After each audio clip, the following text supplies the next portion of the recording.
గజం భూమి కేవలం 5,500 రూపాయలతో 135 గజాల భూమి కేవలం 7 లక్షలు మాత్రమే.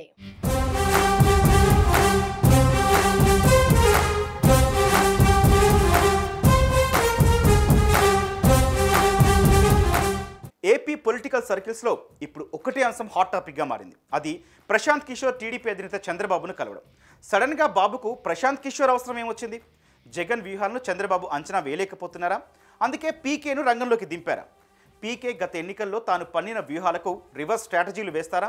ఇంతకీ పీకే వ్యూహాలు టీడీపీని గట్టెక్కిస్తాయా లేక ఆయనతో పాటు టీడీపీని ముంచుతాయా? ఏపీలో ఎన్నికలకు సమయం ముంచుకొస్తోంది. ఫిబ్రవరి చివరిలో నోటిఫికేషన్ వస్తుందని, మార్చిలో ఎన్నికలు జరుగుతాయని అధికార పార్టీ ఇప్పటికే సంకేతాలు ఇస్తోంది. ఇలాంటి సమయంలో అన్ని పార్టీలు పొలిటికల్ హీట్ను పెంచాయి.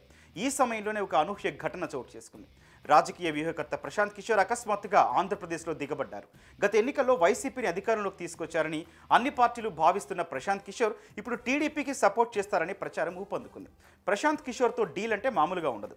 ఈ డీల్ అత్యంత ఖరీదై ఉంటుంది. దీని వాల్యూ ఎంత అనే చర్చ ఇప్పుడు పొలిటికల్ సర్కిల్స్లో సాగుతోంది. ఎన్నికలకు కేవలం 3 నెలలు మాత్రమే సమయం ఉంది. ఈ 3 నెలలకు పీకే ఎంత ఛార్జ్ చేస్తారనే అంశం ఇప్పుడు ఆసక్తికరంగా మారుతోంది.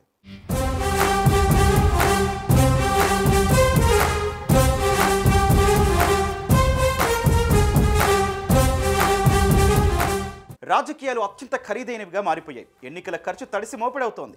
ఎన్నికల సమయంలో మాత్రమే కాదు, 5 ఏళ్ల పాటు అనుచరులను, కార్యకర్తలను కాపాడుకోవాలి. వీటన్నింటికీ కోట్లలో ఖర్చు అవుతుంది. అంత చేసినా గెలుస్తామా అంటే అనుమానమే. సరిగ్గా ఈ పాయింట్ను ఆసరగా చేసుకుని రాజకీయాల్లో వ్యూహకర్తలు పుట్టుకొచ్చారు. మొదట్లో వ్యూహకర్తలు అభ్యర్థులకు విడివిడిగా ఉండేవారు. గత దశాబ్ద కాలంగా పార్టీలు వ్యూహకర్తలను నియమించుకుంటున్నాయి. ఇలాంటి వారిలో ముందు వరుసలో ఉంటారు ప్రశాంత్ కిషోర్. అసలే ఆయన సక్సెస్ఫుల్ వ్యూహకర్త కావడంతో ఇప్పుడు టీడీపీ నుంచి ఎంత ఛార్జ్ చేస్తున్నారనే చర్చ రాజకీయాల్లో సాగుతోంది. రాజకీయ పార్టీలలో తమది క్రమశిక్షణ కలిగిందని తెలుగుదేశం పార్టీ ఘనంగా చెప్పుకుంటుంది. అంతేకాదు, పోలింగ్ బూత్ లెవెల్ వరకు నాయకత్వం ఉన్న పార్టీ కూడా. వీటన్నింటికి తోడు అపర చాణక్యుడిగా పేరుగాంచిన నాయకుడు ఆ పార్టీకి కొన్నంత అండ.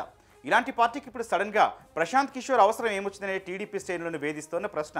సాధారణంగా ప్రశాంత్ కిషోర్ లాంటి వ్యక్తులను వ్యూహకర్తలుగా ఎంపిక చేసుకుంటే బూత్ లెవెల్ నుంచి అధినేత స్థాయి వరకు అందరూ ఆ టీం చెప్పిన మాట వినాల్సిందే.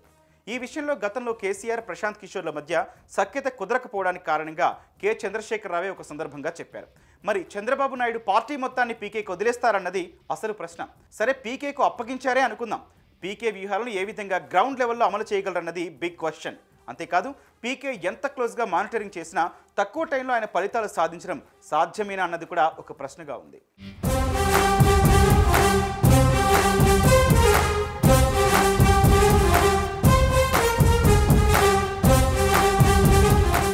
జగన్ అధికారంలోకి రావడానికి పీకే కొన్ని వ్యూహాలు ఇవ్వచ్చు. వచ్చిన తర్వాత హామీలు ఆయన తూచా తప్పకుండా అమలు చేశారు.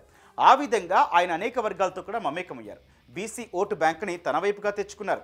ఈ క్లిష్ట సమయంలో జగన్ కట్టుకున్న కట్టుదిట్టమైన మేడను కూల్చడం అంటే పీకే వల్ల అవుతుందా అన్నది ఒక పెద్ద డౌట్.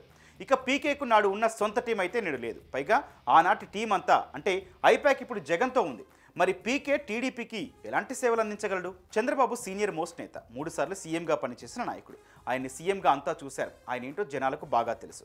అలాంటి బాబుని కొత్తగా చూపించి జనాల చేత మెప్పు పొందడం అంటే బిగ్గెస్ట్ టాస్క్ అని చెప్పాలి. గత ఎన్నికల సమయం నాటికి వైసీపీ అధినేత జగన్మోహన్ రెడ్డిపై ప్రజలకు ఎలాంటి అంచనాలు లేవు. కాబట్టి ఆయన గెలిస్తే ఏం చేస్తారో చెప్పారు. 2014లో ఓడిపోయిన జగన్ను 2019 నాటికి తన వ్యూహాలతో కొత్త నాయకుడిగా ప్రజలకు పరిచయం చేయగలిగారు. దీనికి తోడు ప్రభుత్వ వ్యతిరేకత, జనసేన లాంటి పార్టీలు విడిగా పోటీ చేయడం అన్నీ కలిసి చంద్రబాబు ఓటమి పాలయ్యారు. ఏదేమైనా వైసీపీ అధికారంలోకి వచ్చింది కాబట్టి ప్రశాంత్ కిషోర్ సక్సెస్ఫుల్ వ్యూహకర్తగా పేరు తెచ్చుకున్నారు. కానీ ఇప్పుడు పరిస్థితులు వేరు. ప్రభుత్వంపై అప్పుడున్నంత వ్యతిరేకత లేదు. ప్రతి ఇంటికి ఏదో ఒక రూపంలో జగన్ ప్రభుత్వం లబ్ధి చేకూర్చింది. పైగా గత ఎన్నికల్లో ఒక పార్టీని అధికారంలోకి తేవడానికి పన్నిన వ్యూహాలకు రివర్స్ గేర్ వేస్తూ పోవాలి. అంటే ఒక్క మాటలో చెప్పాలంటే తాను పవర్లోకి తెచ్చాను అని చెప్పుకుంటున్న వైసీపీని తానే కూల్చాలన్నమాట. అది చాలా కష్టతరమైన జాబ్.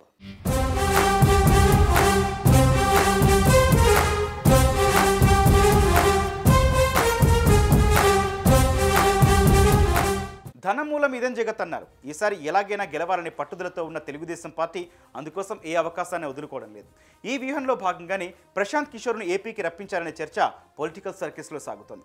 పైగా 3 నెలల కోసం 100 కోట్ల ప్యాకేజీ కూడా ఫిక్స్ అయినట్లు చెప్పుకుంటున్నారు. ప్యాకేజీ విషయంలో ఎంతవరకు వాస్తవం ఉందో తెలియదు. కానీ పీకే అడుగు పెడితే మాత్రం ఆ డిమాండ్ ఉంటుందని రాజకీయ విశ్లేషకులు కూడా అంగీకరిస్తున్నారు. అటు ఈ వార్తలతో నిజమెంతో టీడీపీ కానీ ఇటు పీకే కానీ బయట పెట్టాల్సిందే. అప్పటి వరకు ప్రజలు ఎంతైనా ఊహించుకునే అవకాశం ఇచ్చినట్లు అవుతుంది.